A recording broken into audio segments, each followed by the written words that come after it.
Welcome everyone to day one of the Net Zero for New York Dairy virtual conference presented by Cornell Pro Dairy and Cornell Cooperative Extension. My name is Margaret Quasdorf and I'm the CCE Northwest New York Regional Dairy Management Specialist, and I will be your host for today's program.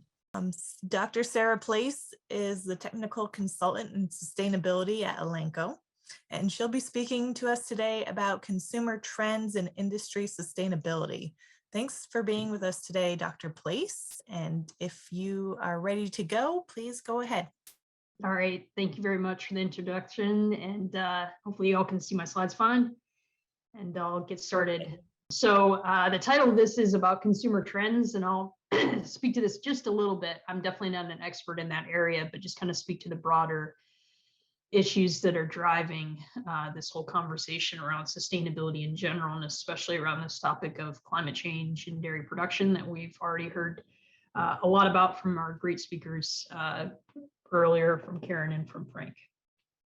So to get right into it, if we're going to think about this broader topic of sustainability, all right, it's a lot more complicated than just the climate, even though that tends to be the issue that we talk about the most when we say the word sustainability, right? Especially in this food space.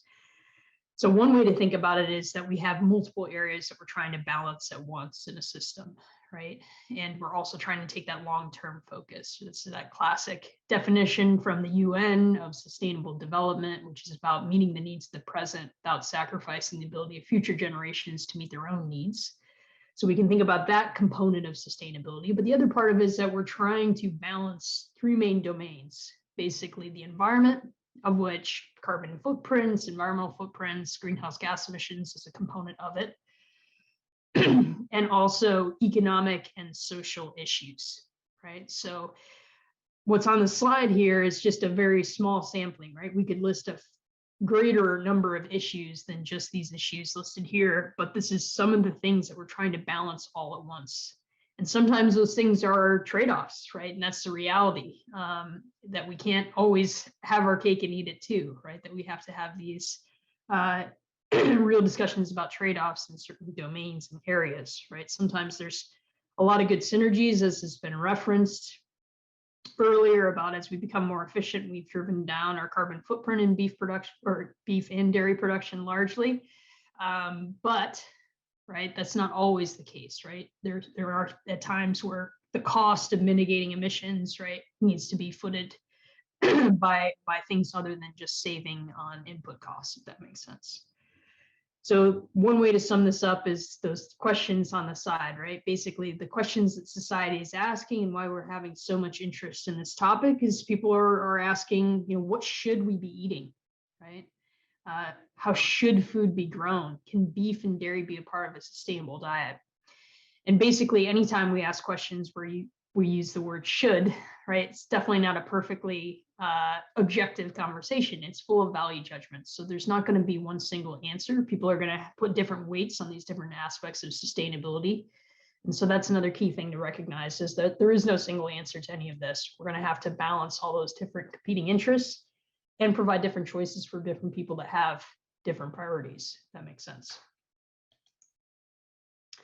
The other thing I would say is that, you know, talking about consumer preference is important here, and thinking about consumer trends, but it's also, a lot of this conversation is being driven by capital, basically, which is another way that consumer society interests are being reflected, right? So I've just pulled out a couple quotes here from the latest letter that was just released a couple of days ago from Larry Fink. And if you don't know, Larry Fink is the CEO of BlackRock, which is a hedge fund that, as it's highlights here on the slide, right, they have just a couple assets under management, right, $9.5 trillion. So this guy's letter every year that he puts out is quite influential, right, because he's invested in a lot of different companies, including Elanco Animal Health, a company I work for, right?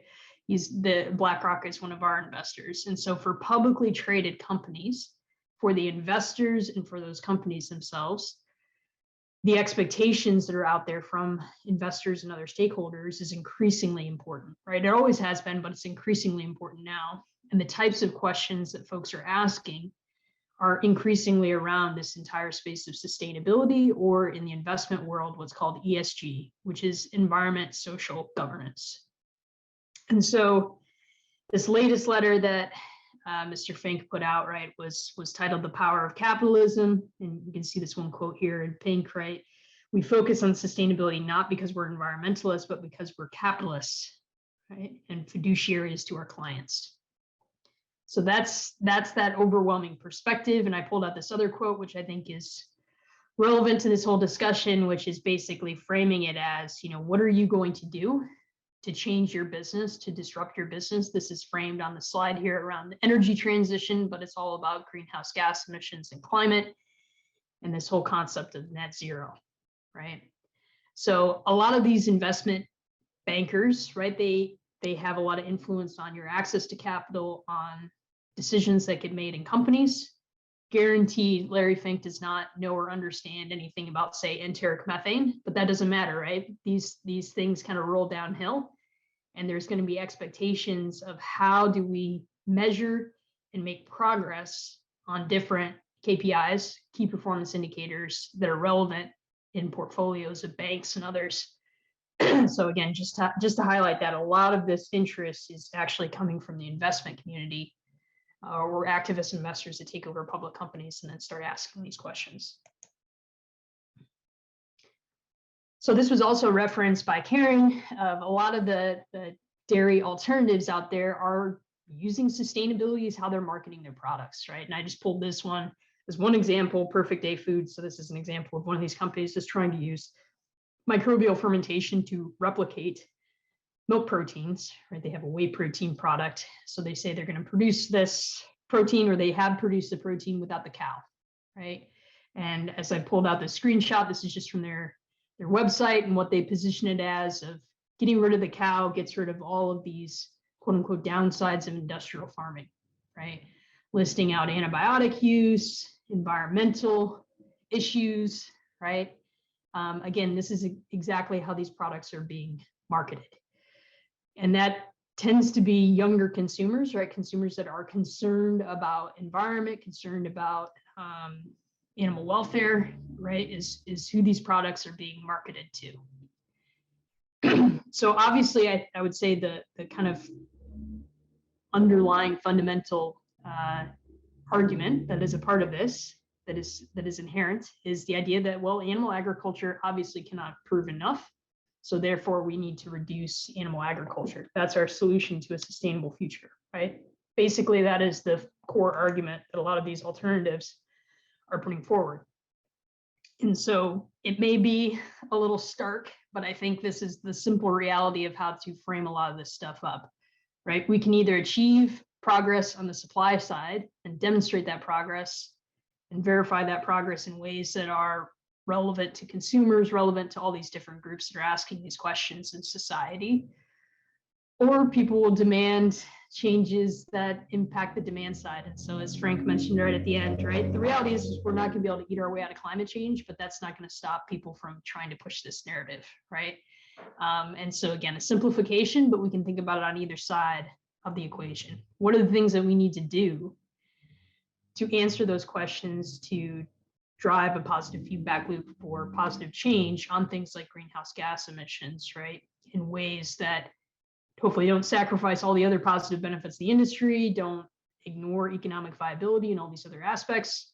But this is the grand challenge that we have in front of us for the US dairy industry and others in animal agriculture to address these key societal concerns around sustainability.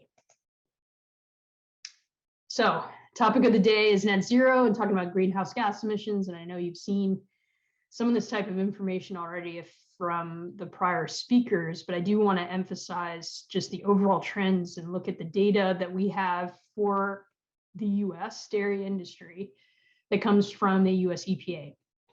Because I think this is really important, especially building off of everything that Frank just told you about methane emissions. It's important for us to really look at the data in the last few decades closely and see what those trends are, okay?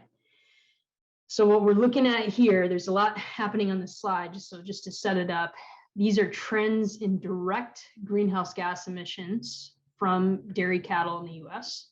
So what do I mean by direct? I mean, this is methane that comes from enteric fermentation, aka cow burps, right? Methane that comes from managed manure, and nitrous oxide that comes from managed manure. So we're not accounting for feed production, right? Those type of inputs or electricity and fuel use on the farm, right? So keep that in mind. This is not the total, this is the direct emissions.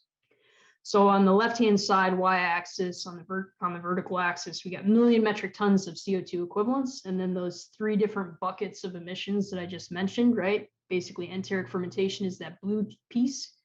The tan is manure methane, and then the smaller sliver on top, that gray color is manure nitrous oxide. Now, the other thing on this slide for context is milk production in the US over the same time frame from 1990 to 2018, right? So you'll note that milk production has definitely increased, right? Not a surprise to this audience, right? We've increased milk production per cow. We've increased total milk production from the US dairy industry. And I've really just highlighted those trends there on the slide, right? In terms of relative change since 2018 relative to 1990, right? Milk production is up 47% in that time frame, and total emissions are up. Okay, so I do want to emphasize that. I know we always often talk about emissions per unit of milk, right? And if you look at those changes, the relative changes, right? Emissions grew, but they didn't grow as much as milk production. So therefore, emissions per unit of milk declined. But total emissions are up, okay? And that's something that's really, really important, especially everything that Frank just told us about methane. The atmosphere doesn't care about emissions per unit of milk. It cares about total emissions, okay? And that is the central challenge here, is the absolute or total amount of emissions that are coming from the US dairy industry if we're going to talk about things like net zero warming or greenhouse gas neutrality, right? That's the measure that actually matters. So as you can see on the slide, what's driving that increase?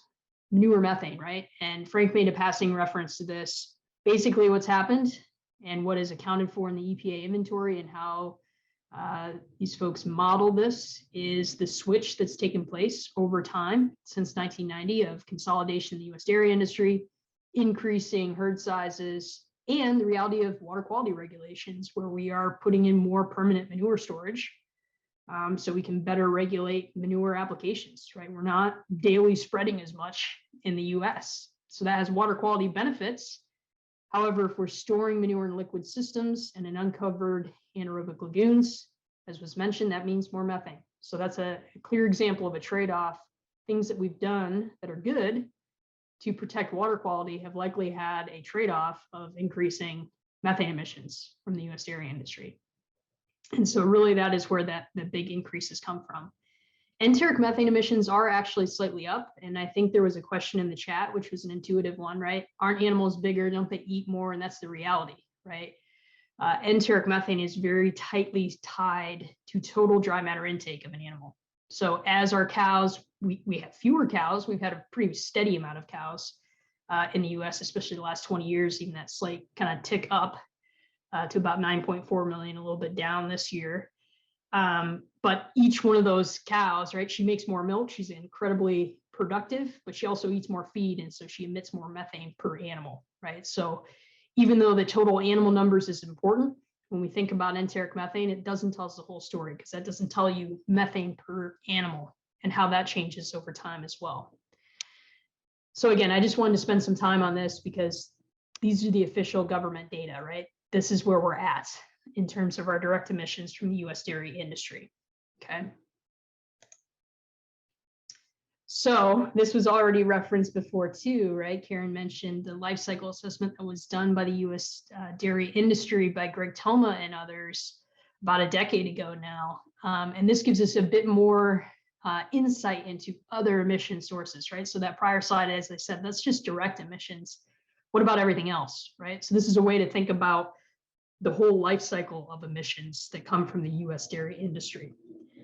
So what we're looking at on the right-hand side of the slide is emissions expressed as kilograms of CO2 equivalents. It's using GWP 100, everything that Frank just told you. Kilograms of CO2 equivalents per kilogram of milk consumed in the US. And then on the horizontal axis here, basically of all the stages of the life cycle. So everything from producing feed to feed the cows, all the way to consumption and disposal. And the different colors on these bars represent different gases. Okay, so blue is CO2. So you can see that in feed rations, right? About fossil fuel combustion for tractors, everything else, to retail, right? Energy use, for example. In green is nitrous oxide, very potent greenhouse gas. And then in red is methane. So the height of these bars correspond to more emissions happening at that stage of the life cycle. And that's what's summarized in that pie chart as well. So you'll note you add those two buckets together, manure management, enteric methane, you're almost at 50% of emissions, right, that are coming from those two sources. And really the summary is most of the emissions come from on farm. We think about the full life cycle of dairy production, and we can bucket those fairly crudely into four main buckets, right? We got the manure, we got the animal enterprise, right, in terms of enteric methane, we got feed production, and then on-farm energy use. And again, that just summarizes everything that Karen told us earlier in terms of those main areas. So I won't belabor the methane piece because Frank did a great job of going through all those different reasons why we should think about methane a little bit differently from a standpoint of it being a flow gas, right? And I just do want to emphasize that again, as he mentioned, right? Ultimately, a lot of our climate agreements now, and particularly the international ones, the Paris Climate Accord, is all about making sure that we keep global average temperatures within ideally 1.5 degrees Celsius. Since pre-industrial times, it's becoming increasingly unlikely that's going to happen, but ideally below 2 degrees Celsius since pre-industrial times. So hopefully that makes sense. When we evaluate how we're doing against those kind of targets, we want to make sure that we have metrics that are fit for purpose, ultimately metrics that make it easy for us to understand how our actions and how we impact emissions then actually impacts warming. And so as Frank went through, this is where accounting for methane and making sure that we have metrics that are fit for purpose, if our goal is to hold temperatures within a certain range, is very, very important, right? Because GWP 100 has kind of misrepresented in both increasing and decreasing methane situations, the actual warming impact of methane. So Frank made mention of this paper that we collaborated on last year. And again, this is available on the CLEAR UC Davis website. Also, what's available is a spreadsheet, if you really want to dig deep into it, that is driving all the calculations in the scenario that's presented. And what's important there is I'll kind of highlight this scenario that we looked at. It's one of, I mean, there could be thousands of future scenarios of how we could potentially achieve, you know, what we can call climate neutrality or greenhouse gas neutrality or net zero warming impacts from the industry, right? There's many different ways you can slice it. And so keep that in mind as I show you on the next slide here, right? This is just one iteration of what the future could look like. It's going to be up to us of how this is all going to shake out. So what do one of those scenarios look like? So basically what we did was we took the GWP star metric, right? Because it's one thing to talk about it as kind of a hypothetical, but it's another to say, okay, what does that actually mean, right? How much do we have to reduce methane given a certain set of circumstances to achieve so-called climate neutrality or again, a net zero warming impact? So this is just summarizing what that scenario looked like for US dairy that we evaluated, okay? And basically what we did was just assume that, you know what, we're gonna have roughly the same amount of cows in 2050 as we do today, okay? Basically holding the number of cows pretty much steady. And that's important because again, for folks that don't like animal agriculture, they would say, hey, you know what's super easy to reduce methane? Let's just get rid of the animals, right? If we have fewer animals, we'll have less methane, right? So again, this is saying, no, we're going to hold the amount of animals that we have steady. And we're also going to assume that the trends that we've been on for the last 30 years of milk production per cow are probably going to persist into the future. So you'll see milk production still goes up, even though we have the same amount of animals, right? So we're continuing that trend of decoupling. But then we've made some assumptions about decoupling emissions that are pretty aggressive, actually, in terms of reducing emissions from enteric sources. Again, so that's what cattle naturally produce in their stomach.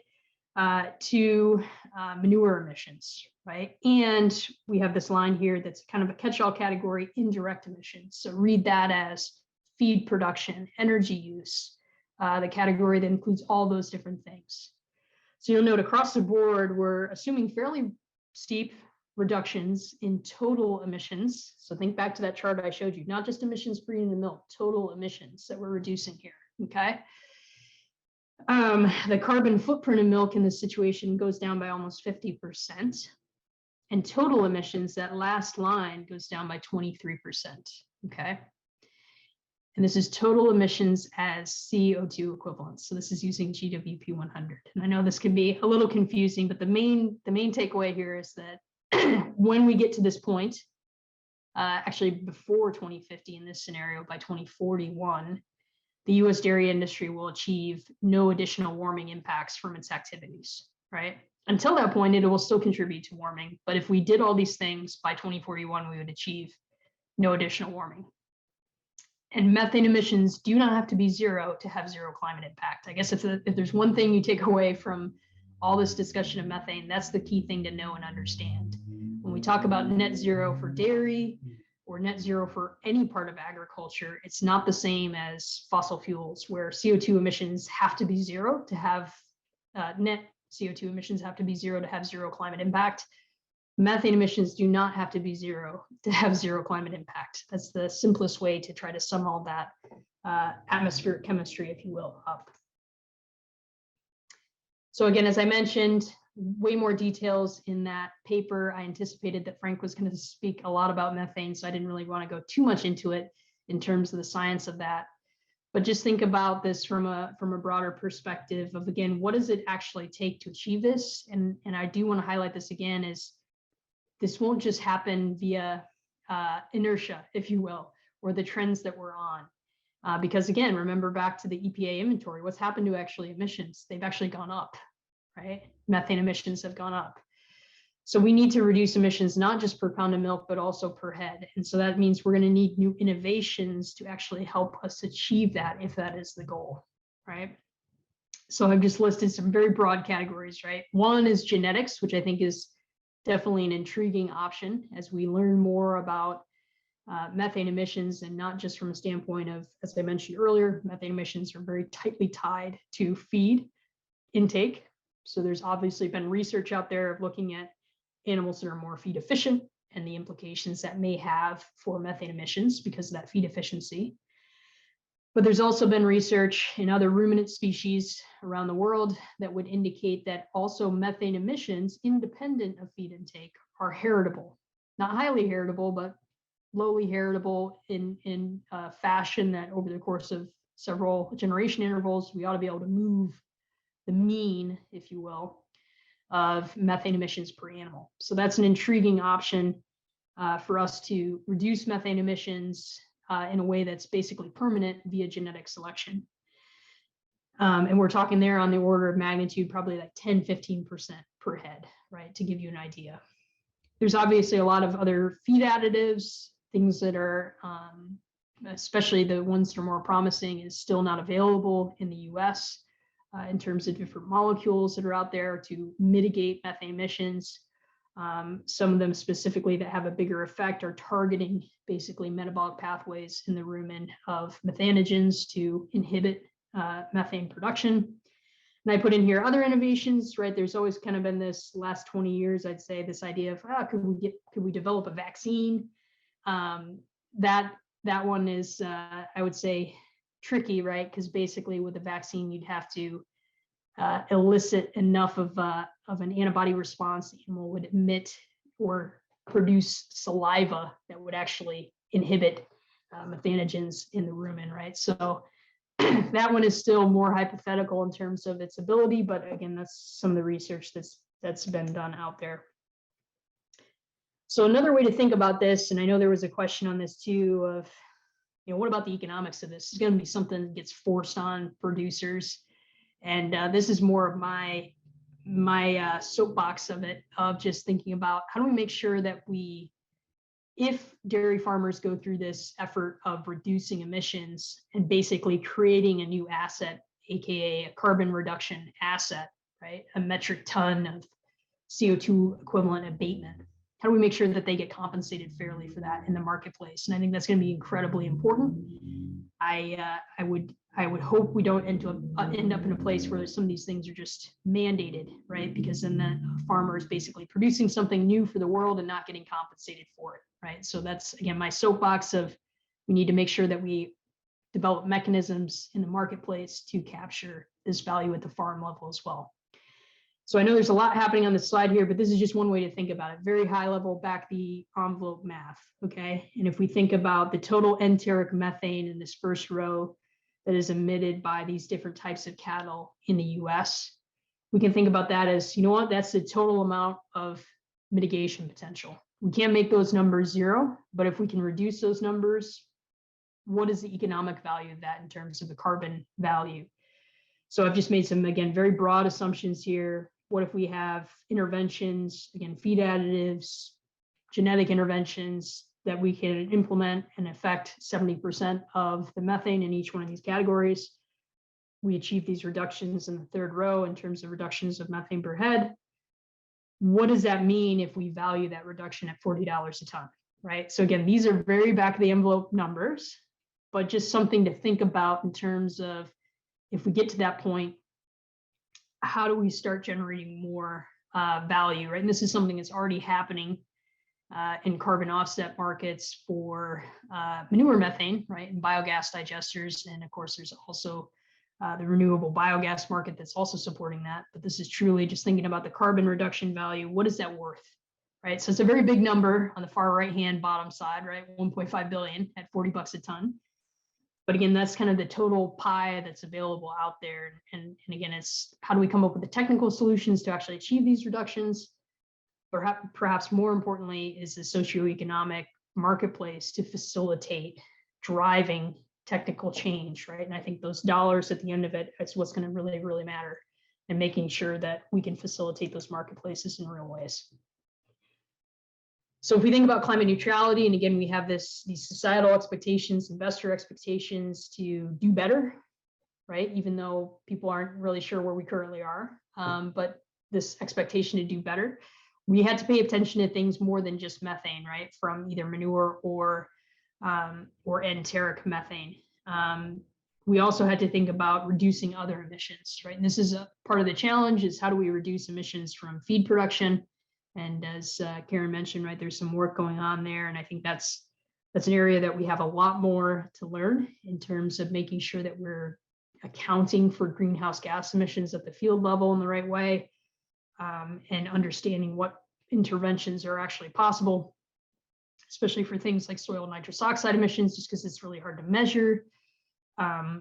Very short period of time, you can have a lot of emission happen. And so thinking about how we sample for all that, et cetera, is really important.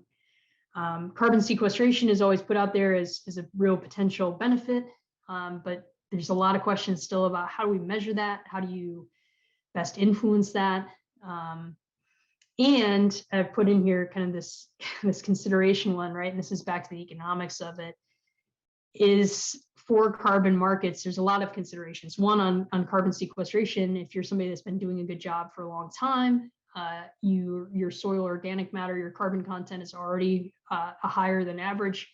Your ability to store more carbon is probably going to be less than somebody that has degraded soils that can then have a practice change that increases soil carbon, right? So one, there's almost that perverse incentive for poor actors to get compensated more on the soil carbon side. And the second thing is that if we think about some of these carbon market ideas that I threw out on the prior slide in those values, is how do we do the accounting for a lot of this, right? Right now, if we think about truly carbon offsets, say you're doing something on your farm where you're generating carbon reductions through manure management or some other practice that has a protocol that's been verified, and you have carbon offsets, maybe 100 metric tons to sell, and you sell those 100 metric tons to Delta Airlines, say, those reductions no longer exist within the dairy value chain. And hopefully that makes sense, because it only exists once. And so if you sell the offset outside of the dairy value chain, then the dairy industry's aspiration to achieve greenhouse gas emission neutrality got that much harder from an accounting perspective, as did any dairy processing company or anybody else in the value chain that has a goal. So hopefully that makes sense. This whole question of offsets versus insets and how we do the accounting is going to be really, really important in the future too. And so that was a lot on greenhouse gas emissions, right? And again, that is the topic that really is dominating this entire sustainability discussion, again, from investors, from consumers, because climate change is such a pressing issue, and understandably so. But I've put out here, right, what is the risk of just focusing on the climate, right? Or what are some of those things that we need to pay attention to from a trade-offs perspective, right? And keep in mind that we keep emphasizing and making sure that we're making progress on as well. And I think the key one there is just nutrition. And it comes back to that idea of either supply side or demand side changes. Sometimes, as was mentioned, right, the idea of eating our way out of climate change is put out there, but there are nutritional drawbacks potentially, right, of that from a population level. And I think the key thing there is, dairy is the #1 source of protein in the American food supply, and a really important source of a lot of key micronutrients, right? Obviously calcium, other micronutrients. And I put in here, right, the whole food matrix. And I think that's something that dairy obviously is working on now and understanding, because there's so many alternatives and companies are looking at, again, producing whey proteins via microbial fermentation, but that's not the whole picture when it comes to a whole food like any sort of dairy product, right? And I think there's things to emphasize and to learn a lot more in that space as well. The second one I think is really, really important and kind of gets back to the fundamental reason of why do we even have these critters called cattle in our food system, right? When we think about their ability to take things that would be waste and upgrade them into high quality foodstuffs and other products for humans, and their ability to help us cycle nutrients through agro-ecosystems, I think is really important. And obviously tremendous work that's been done there over the years at Cornell University and other land grants, but that piece is really important. And I think the last thing, right, is thinking about the economics of all this, right? At the end of the day, we have to focus first and foremost on economic viability for producers. And I hope that this is all going to turn into an opportunity to make sure that we're delivering, if we have increased dollars going into the industry, that we deliver those back to producers and back to those rural economies too, because that's a huge part of sustainability as well. So just a little bit on this concept of upcycling, just because, again, I think this part is super important. And this whole discussion about greenhouse gas emissions and methane emissions, basically methane is the cost of what ruminants do, which is a really cool service of upcycling and making higher value products from the poor quality feedstuffs they consume. And this is one way to kind of represent this. So I'll kind of set this up. Basically, this is looking at feed conversion efficiency expressed a few different ways. And so we're comparing a few systems here, right? We're comparing grain finished beef from a full life cycle perspective, dairy cows, and this is a UK number example here from this Wilkinson paper, which is really good if you've never checked it out, broiler chickens, and then pork production. And so this first column is just looking at what are the pounds of feed dry matter required to make a pound of gain or a pound of fresh milk, okay? And so obviously with dairy, milk's mostly water, that ratio looks pretty good. If we look at our meat animal species though, what's super interesting and what folks will often emphasize, or you'll hear sometimes, is that, hey, you know what, if we're gonna eat meat, we should be eating pork and chicken because they're way more efficient than beef, right? And of course, one of the challenges there, and a lot of you on the line will understand, is that whether we're talking about dairy cows or whether we're talking about beef cattle, most of what they're consuming, of course, is not necessarily in competition with human food. And if we're worried about feed conversion as a reflection of feed food competition, then that's important to understand, right? As a reflection of resource competition. And so the second column, this middle column in this teal color, is trying to get at that, right? What are the pounds of human edible or potentially human edible feed that these animal species consume per pound of live weight gain or per pound of fresh milk? So you'll note if we just look at the meat animal species, right, a lot of those differences kind of go away, which is super interesting. Roughly the same amount of human edible feed inputs are going into these systems to make a pound of live weight gain. And again, dairy looks quite favorable in this case, right? Again, because we're diluting it out tremendously from a fresh milk perspective. But this third column, this is probably one of the more important ways to think about this, which is on a protein basis of a protein quality basis, right? As is highlighted here, what we're calling net protein contribution. And so what we're doing here is basically flipping the feed conversion efficiency on its head and now saying, what is the protein value of beef or dairy or pork or chicken? And protein value meaning how digestible is this protein? What is the amino acid composition, right? Which is really, really important because at the end of the day, that's what we humans need, right? Is the amino acids, the building blocks of the protein, not just crude protein in general.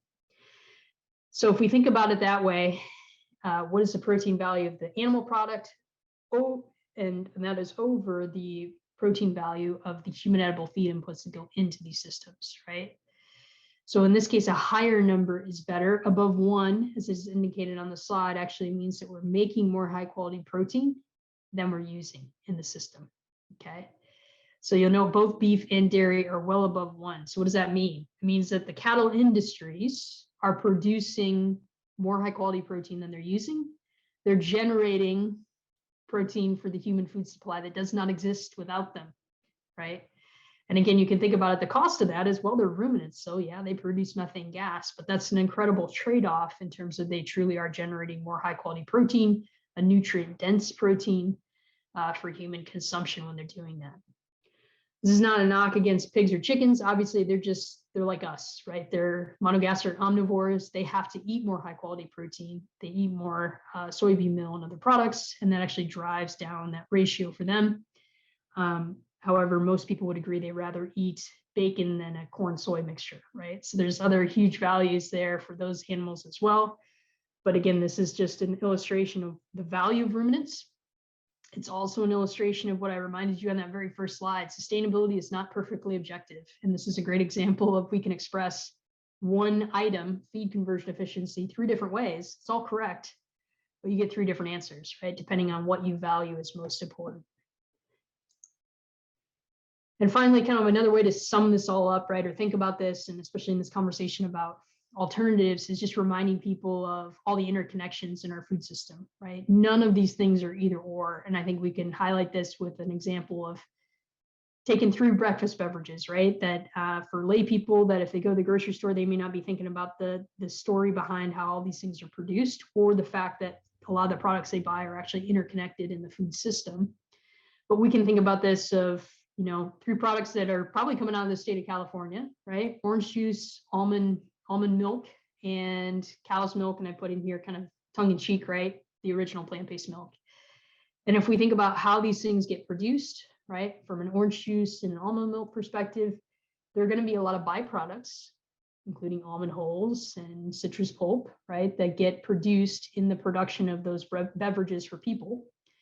And where do those end up, right? In California, they end up often in a dairy cow TMR. That's why the dairy industry in part grew so large historically in California. It's just the availability of all those byproduct feeds. So that's just a great way to just highlight that to people, that all these things are interconnected. None of this stuff is either or. And humans cannot eat 100% of plants, right? We're always going to have these leftovers. And that's the beauty of what livestock do, especially ruminant livestock like cattle, is that commensal relationship they have with those microbes and the ability to cycle and cycle nutrients around the system, right? That's the other way to think about that, is we have a certain amount of energy and nutrients that gets captured in an orange or gets captured by almonds. Only a fraction of it is actually available for human nutrition and human use, unless we're able to siphon off those quote unquote byproducts, run them through another critter, animal, a ruminant, and then have more of those nutrients and energy actually available for human use, right? And that's ultimately what livestock are doing. So that's that key stat there on the side. For every 100 pounds of human food that comes from crops, we generate about 37 pounds of byproducts. A lot of that ends up in livestock feed. And again, that's just that way to recycle nutrients and energy through the system. So kind of a bottom line, again, a lot of this conversation is being driven by genuine concern that consumers have, but it's also being driven by investor concerns, right? And I want to just emphasize that again. A lot of this is coming down to ESG metrics. And one of those considerations for the animal ag industry at large is just thinking about access to capital, and addressing these issues, quite frankly, is going to be key to that in the future, and making sure we have good metrics that we can demonstrate progress on. And when it comes to these issues like climate neutrality or greenhouse gas neutrality, right, there's all different goals out there, but I think there's a pretty broad consensus. These are kind of the goals that we're all shooting for in animal ag, or at least what we've said we're going to do. And now it's the challenge of, how do you actually do that? How do we start measuring that? Right? What are the innovations that are required? And I think that's our challenge, is that we need to have good measurement techniques. We need to have good science to make sure that we're actually moving in directionally correct ways, right? And we're going to need new innovations, and those innovations are going to require the technical expertise that they actually work, but secondly, the market facilitations, right, to come back to economic viability, to actually be adopted in the real world, and have that change actually happen. At the end of the day, right, we can't lose sight of all these other assets of cattle production and aspects of sustainability, right? All of it is important to kind of have that holistic perspective. But ultimately, at the end of the day, I think you all know on this conversation, on this webinar, this conversation is not going to go away, right? Climate change is not going to just magically drop off the radar in a couple of years. So it's only going to build. And I think we see that all the while in the media. And we feel like even just in the last 2 days, we've had a couple of different news stories in major publications about agriculture in general and animal agriculture and climate change, right? So it's a constant drumbeat. And I think that's really important to meet the moment. And again, demonstrate on the supply side that we can do this, versus having that narrative that animal agriculture can't do it, the dairy industry can't do it, and therefore we should shrink the industry. Because again, that's a stark way to put it, but that is kind of how it's being framed in the mainstream societal conversation about this issue.